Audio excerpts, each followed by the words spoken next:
रुग्णांवरच्या तातडीच्या उपचारांसाठी राज्यातल्या सर्व खासगी रुग्णालयांनी चेक स्वीकारण्याचे सक्त आदेश मुख्यमंत्री देवेंद्र फडणवीस यांनी दिलेत। जुन्या 500 आणि 1000 रुपयांच्या नोटबंदीच्या पार्श्वभूमीवर मुख्यमंत्र्यांनी हे आदेश दिलेत। नागरिकांना कोणताही त्रास होऊ नये यासाठी राज्याचा आरोग्य विभाग 24 तास परिस्थितीवर नियंत्रण ठेवून असल्याचं त्यांनी म्हटलंय। खासगी रुग्णालयांनी हा आदेश धुडकावल्यास 104 आणि 108 या सरकारी हेल्पलाईन नंबरवर तात्काळ संपर्क करण्याचं आवाहनही मुख्यमंत्र्यांनी केलंय। खासगी रुग्णालयाला दिलेला चेक बाउन्स झाल्यास संबंधित रुग्णालयाला मुख्यमंत्री सहायता निधीतून 10,000 रुपयांपर्यंतची रक्कम दिली जाणार असल्याचंही मुख्यमंत्र्यांनी स्पष्ट केलंय।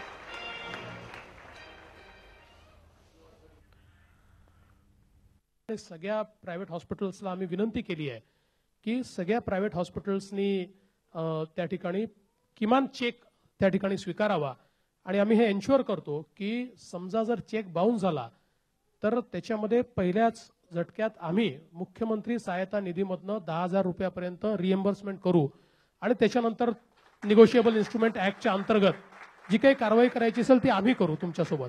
पण कुठल्याही प्रायव्हेट हॉस्पिटलनी पेशंट या ठिकाणी नाकारू नये। झी 24 तास रहा एक पाऊल पुढे।